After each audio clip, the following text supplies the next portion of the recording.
हूँ। जैसे कि हम सब ने मन की बात प्रधानमंत्री जी द्वारा 98वीं ये मन की बात है, इससे हमें बहुत ज़्यादा जो हमारे देश में घट रहा है या डेवलपमेंट हो रही है या नई नई तकनीक आ रही हैं, उसके बारे में प्रधानमंत्री जी खुद टीवी पे आके हमें इसके बारे में बताते हैं। आज हम सबने आपके साथ बैठ के ये सुना है।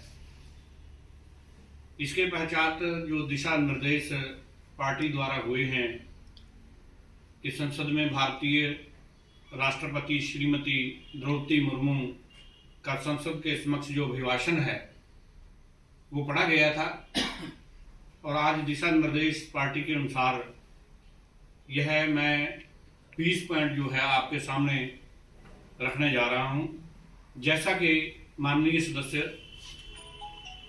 राष्ट्रपति जी ने बोला है, संसद के इस समवेत सत्र को संबोधित करते हुए मुझे हार्दिक प्रसन्नता हो रही है। कुछ ही महीने पहले देश ने अपनी आजादी के 75 वर्ष पूरे करके आजादी के अमृत काल में प्रवेश किया है। आजादी के इस अमृत काल में हजारों वर्षों के गौरवशाली अतीत का गर्व जुड़ा हुआ है। भारतीय स्वतंत्रता संग्राम की प्रेरणाएं जुड़ी हुई हैं और भारत के स्वर्णीय भविष्य के संकल्प जुड़े हुए हैं। अमृत काल का यह 25वां वर्ष का कालखंड स्वतंत्रता की स्वर्णीय शताब्दी का और विकसित भारत के निर्माण का कालखंड है।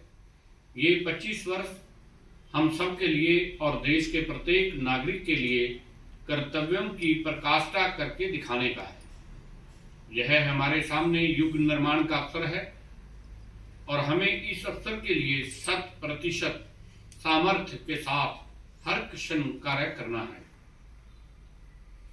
हमें 2047 तक ऐसे राष्ट्र का निर्माण करना है जो अतीत के गौरव से जुड़ा हुआ हो और जिसमें आधुनिकता का हर स्वर्णीय अध्याय हो। हमें ऐसा भारत बनाना है जो आत्मनिर्भर हो और जो अपने मानवीय दायित्वों को पूरा करने के लिए समर्थ हो। ऐसा भारत जिसमें गरीबी ना हो, जिसका मध्यम वर्ग भी वैभव से युक्त हो।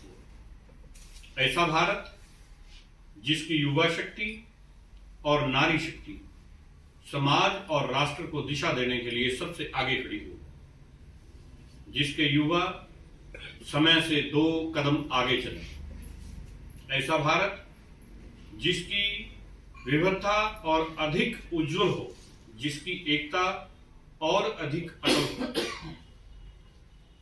2047 में देश जब इस सच्चाई को जीवंत करेगा तो निश्चित रूप से उस भव्य निर्माण की नींव का अवलोकन और आकलन भी करेगा। तब आजादी के अमृत काल की इस प्रथम बेला को एक अलग आस्था के साथ देखा जाएगा। इसलिए आज अमृत काल का यह समय, यह कालखंड बहुत महत्वपूर्ण हो गया है।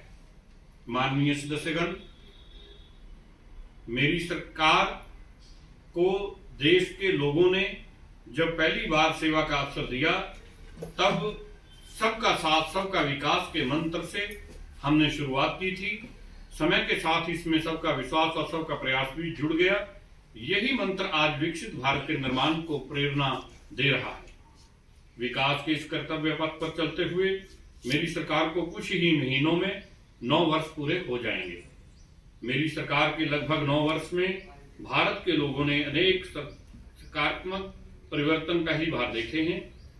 सबसे बड़ा परिवर्तन यह हुआ है कि आज हर भारतीय का आत्मविश्वास शीर्ष पर है और दुनिया का भारत को देखने का नजरिया पहले से बदला है।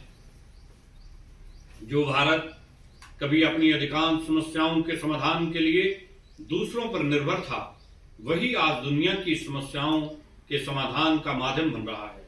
जिन मूल सुविधाओं के लिए देश की एक बड़ी आबादी ने दशकों तक इंतजार किया है, वे इन वर्षों में उसे मिली हैं। जिस आधुनिक इंफ्रास्ट्रक्चर की हम बात करते हैं, कामना करते थे, वह इन वर्षों में देश में बनना शुरू हुआ है। आज भारत में एक ऐसा डिजिटल नेटवर्क तैयार हुआ है जिससे विकसित देश भी प्रेरणा ले रहे हैं। बड़े बड़े घोटालों, सरकारी योजनाओं में भ्रष्टाचार की जिन समस्याओं से देश मुक्ति चाहता था, वह मुक्ति अब देश को मिल रही है। पॉलिसी पैरालिसिस की चर्चा से बाहर आकर आज देश की पहचान तेज विकास और दूरगामी दृष्टि से लिए गए फैसलों के लिए हो रही है। इसलिए हम दुनिया की 10वें नंबर की अर्थव्यवस्था से 5वें नंबर पर पहुंच गए हैं। यही वो नींव है जो आने वाले 25 साल में विकसित भारत के निर्माण के आत्मविश्वास को बुलंद करेगी। माननीय सदस्यगण, भगवान बसवेश्वर ने कहा था, काय कवे कैलाश, अर्थात कर्म ही पूजा है, कर्म में ही शिव है। उनके दिखाए मार्ग पर चलते हुए मेरी सरकार राष्ट्र निर्माण के कर्तव्य को पूरा करने में तत्परता से जुड़ी हुई है। आज भारत में एक शिथिल, निडर, निर्णायक और बड़े सपनों के काम करने वाली सरकार है। आज भारत में ईमानदार का सम्मान करने वाली सरकार है। आज भारत में गरीबों को स्थायी समाधान और उनके स्थायी सशक्तिकरण के लिए काम करने वाली सरकार है। आज भारत में अभूतपूर्व स्पीड और स्केल पर काम करने वाली सरकार है। आज भारत में इनोवेशन और टेक्नोलॉजी के माध्यम से जन कल्याण को सर्वोपरि रखने वाली सरकार है। आज भारत में महिलाओं के सामने से हर बाधा को दूर करने वाली सरकार है। आज भारत में प्रगति के साथ ही प्रकृति का भी संरक्षण करने वाली सरकार है। आज भारत में विरासत के संरक्षण के साथ ही आधुनिकता को बढ़ावा देने वाली सरकार है। आज भारत में अपनी वैश्विक भूमिका को लेकर आत्मविश्वास से आगे बढ़ने वाली सरकार है।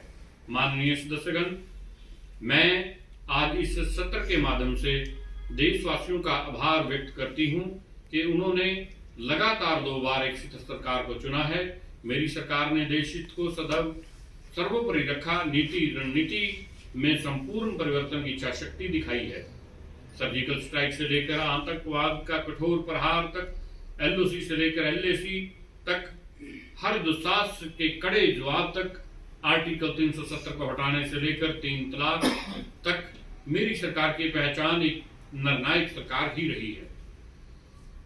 शिथिल और निर्णायक सरकार होने का लाभ हमें 100 साल की सबसे बड़ी आपदा और उसके बाद बनी परिस्थितियों से निपटने के लिए मिल रहा है। दुनिया में जहां भी राजनीतिक अस्थिरता है, वे देश आज भीषण संकटों से घिरे हुए हैं, लेकिन मेरी सरकार ने राष्ट्रहित में जो भी निर्णय किए हैं, उससे भारत बाकी दुनिया में बहुत बेहतर स्थिति में है। माननीय सदस्यगण, मेरी सरकार का स्पष्ट मत है कि भ्रष्टाचार लोकतंत्र का और सामाजिक न्याय का सबसे बड़ा दुश्मन है। इसलिए बीते वर्षों से भ्रष्टाचार के विरुद्ध निरंतर लड़ाई चल रही है।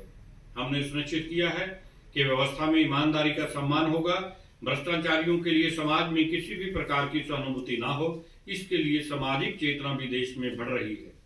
बीते वर्षों में भ्रष्टाचार मुक्त इकोसिस्टम बनाने की दिशा में बेनामी संपत्ति अधिनियम को नोटिफाइड किया गया है। आर्थिक अपराध कर फरार हुए अपराधियों की संपत्ति जब्त करने के लिए फॉगिटिव इकोनॉमिक ऑफेंडर एक्ट पारित किया गया है। सरकारी कामों में पक्षपात और भ्रष्टाचार के चलन को भी खत्म करने के लिए प्रभावी सिस्टम बनाया गया है। आज सरकारी कामों में टेंडर और खरीद के लिए government e market place GEM जैसी व्यवस्था है, जिसमें अब तक 3 लाख करोड़ रुपए से अधिक के ट्रांजैक्शन हुआ है। राष्ट्र निर्माण में ईमानदारी योगदान देने वालों को आज विशेष सम्मान के साथ देखा जाता है। इनकम टैक्स रिटर्न फाइल करने में कई जटिलताओं को खत्म कर देशवासियों का जीवन आसान बनाया गया है।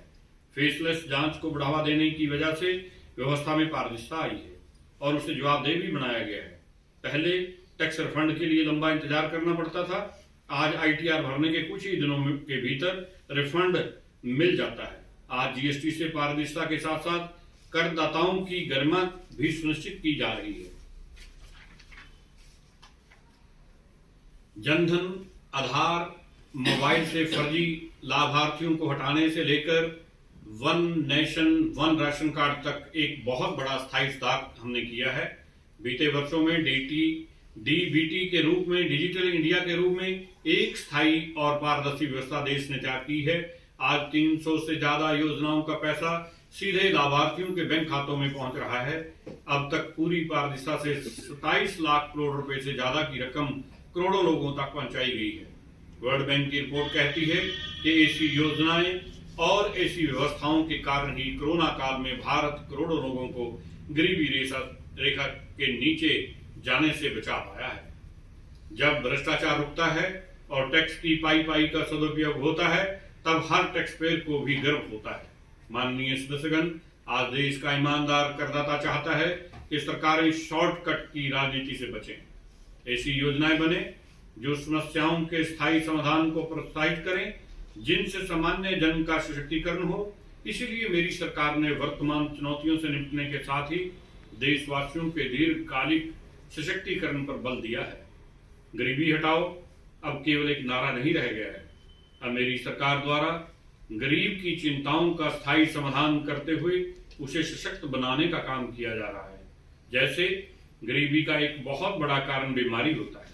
गंभीर बीमारी से गरीब परिवार का हौसला पूरी तरह से टूट जाता है, पीढ़ियां कर्ज में डूब जाती हैं। गरीब को इस चिंता से मुक्त करने के लिए राष्ट्रव्यापी आयुष्मान भारत योजना शुरू की गई है। इसके तहत 50 करोड़ से अधिक देशवासियों के लिए मुफ्त इलाज की सुविधा दी गई है। आयुष्मान भारत योजना ने देश के करोड़ों गरीबों को और गरीब होने से बचाया है। उनके 80,000 करोड़ रुपए खर्च होने से बचाए हैं। आज देश भर में करीब 9,000 जन औषधि केंद्रों में बहुत कम कीमत में दवाएं उपलब्ध कराई जा रही हैं। इससे बीते वर्षों में गरीबों के करीब 20,000 करोड़ रुपए बचे हैं। यानी सिर्फ आयुष्मान भारत और जन औषधि परियोजनाओं से ही देशवासियों को 1 लाख करोड़ रुपए की मदद हुई है। मैं सामान्य नागरिकों के जीवन से जुड़े सबसे महत्वपूर्ण संसाधन पानी का उदाहरण आप सभी के सामने रखना चाहूंगी। मेरी सरकार ने हर घर जल पहुंचाने के लिए जल जीवन मिशन शुरू किया है। उसके पहले तक 7 दशकों में देश में करीब 3.25 करोड़ घरों तक ही पानी के कनेक्शन पहुंचे थे, लेकिन जल जीवन मिशन के तहत इन 3 वर्षों में 11 करोड़ परिवार पाइप्ड वाटर सप्लाई से जुड़ चुके हैं। इसका सबसे ज्यादा लाभ गरीब परिवारों को ही हो रहा है। उनकी चिंता का स्थायी समाधान हो रहा है। बीते वर्षों में सरकार ने 3.5 करोड़ से अधिक गरीब परिवारों को पक्का घर बना कर दिया है। जब घर मिलता है तो नया आत्मविश्वास आता है। इससे उस परिवार का वर्तमान तो सुधरता ही है, उस घर में जो संतानें बड़ी होती हैं उसके आत्मविश्वास में भी वृद्धि होती है। सरकार ने टॉयलेट, बिजली, पानी, गैस, एसी हर मूल सुविधा की चिंता से गरीब को मुक्त करने का प्रयास किया है। इससे देश की जनता को भी यह विश्वास हुआ है कि सरकारी योजना और सरकारी लाभ वास्तव में जमीन पर पहुंचता है और भारत जैसे विशाल देश में भी 100% कवरेज यानी सैचुरेशन संभव है। हमारे ग्रंथों में लिखा है, अयम निजा परो वेति गणना लघु चेत साम। यानी यह अपना है, यह पराया है। ऐसी सोच सही नहीं होती। मेरी सरकार ने बिना किसी भेदभाव के हर वर्ग के लिए काम किया है। बीते कुछ वर्षों में मेरी सरकार के प्रयासों का नतीजा है कि अनेक मूल सुविधाएं आज या तो 100% आबादी तक पहुंच चुकी हैं या फिर उस लक्ष्य के बहुत निकट है। मेरी सरकार हर योजनाओं में 100% सैचुरेशन के साथ ही अंत्योदय के प्रति भी पूरी निष्ठा से काम कर रही है। हमारी कोशिश है कि योजनाओं का लाभ सही और सभी लाभार्थियों को मिले। कोई भी सरकार की योजना के लाभ से वंचित ना हो। धन्यवाद।